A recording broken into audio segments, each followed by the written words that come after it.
Bismillahirrahmanirrahim. Assalamualaikum warahmatullahi wabarakatuh. Belakangan ini banyak berita-berita mengenai ulama yang radikal. Nah, kenapa sebagian ulama itu dianggap radikal? Nah, ulama tersebut dianggap radikal karena mereka ingin mengubah dasar hukum negara Indonesia. Nah, saya nggak bermaksud untuk mengatakan sebagian ulama itu radikal atau bukan radikal. Saya cuma mau menjelaskan kenapa mereka dianggap radikal. Nah, seperti tadi saya bilang, seperti tadi yang saya jelasin, bahwa mereka dianggap radikal itu karena ingin mengubah dasar hukum negara Indonesia. Nah, sekarang yang jadi pertanyaan, apakah negara Indonesia ini udah sesuai dengan Islam atau nggak sesuai dengan Islam?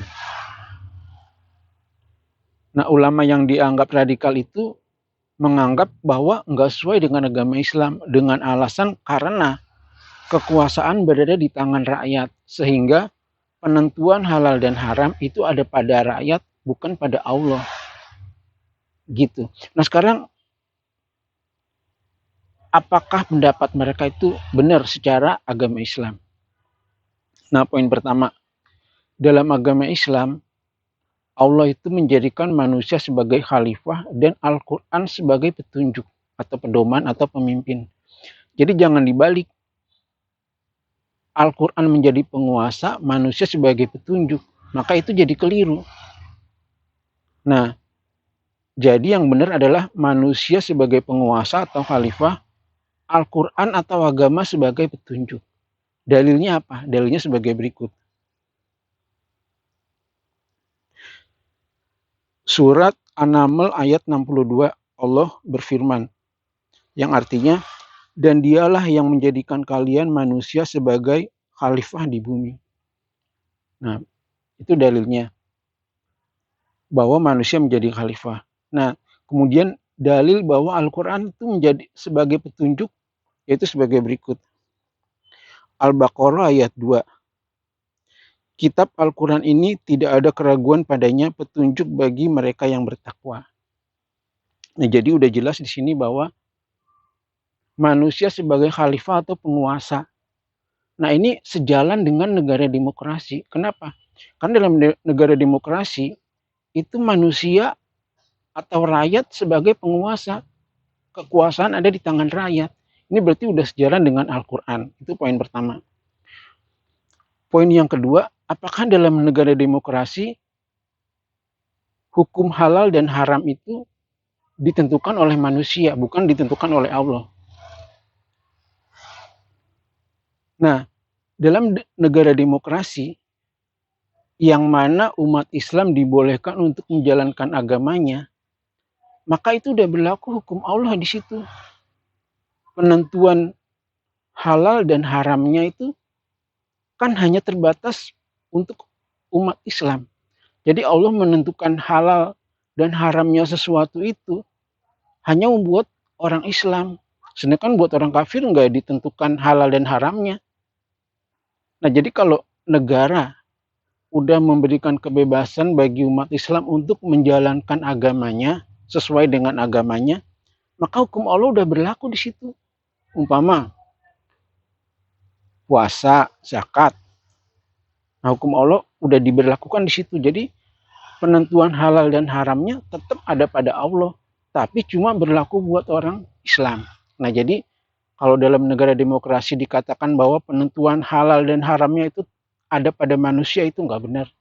Karena penentuan halal dan haramnya itu tetap pada Allah. Cuma Allah emang membatasi halal dan haramnya itu cuma terbatas kepada umat Islam. Nah, cuman emang ada kelemahan di negara kita bahwa belum semua hukum Islam bisa dilaksanakan sama umat Islam. Jadi umat Islam belum bisa melakukan agama Islam secara kafah. Semestinya semua hukum Islam bisa dilakukan di negara Indonesia yang hanya berlaku untuk umat Islam. Jadi umat Islam dikenakan dengan hukum Islam. Nah, umat yang agama lain ya dikenakan dengan aturan agama mereka gitu. Nah, jadi udah terjawab tadi bahwa negara Indonesia ini yang berdasarkan Pancasila dan Undang-Undang Dasar itu udah sesuai dengan hukum Islam, udah sesuai dengan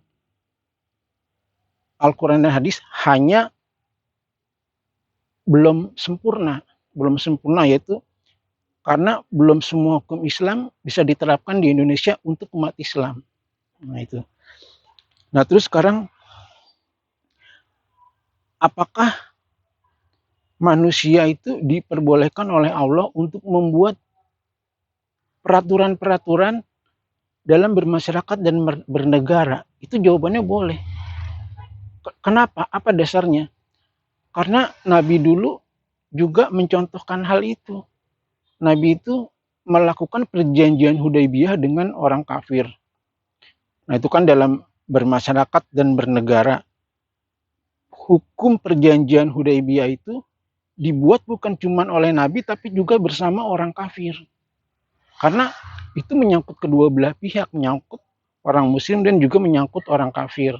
Nah jadi kita diperbolehkan membuat hukum untuk bermasyarakat dan bernegara.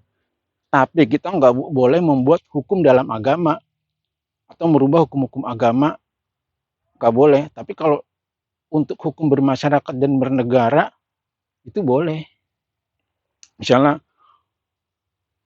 RT membuat hukum untuk lingkungannya boleh, atau wali kelas guru membuat hukum untuk sekolahnya atau kepala sekolah membuat hukum untuk sekolahnya boleh. Begitu juga membuat hukum negara itu. Yang nggak boleh kalau kita membuat hukum agama, itu nggak boleh. Nah, jadi udah jelas di sini bahwa negara demokrasi itu nggak bertentangan dengan agama Islam. Nah, terus ada satu poin lagi yang mau saya jelasin di sini, bahwa Islam itu nggak menyebutkan sistem pemerintahan apa yang merupakan sistem yang Islam, itu nggak disebutkan. Itu artinya Islam memperbolehkan semua sistem pemerintahan, baik itu kerajaan, baik itu khilafah, baik itu demokrasi, atau sistem pemerintahan apapun, selama hukum Islam bisa ditegakkan di situ bagi umat Islam. Contoh seperti orang menutup aurat, itu kan Allah memerintahkan manusia untuk menutup aurat, tapi Allah nggak menyebutkan penutupnya itu apa, itu jenis jilbab, atau itu jenis paris, atau itu jenisnya fasmina, atau itu jenisnya Bella Square. Itu nggak ditentukan oleh Allah. Yang penting adalah menutup auratnya itu terlaksana.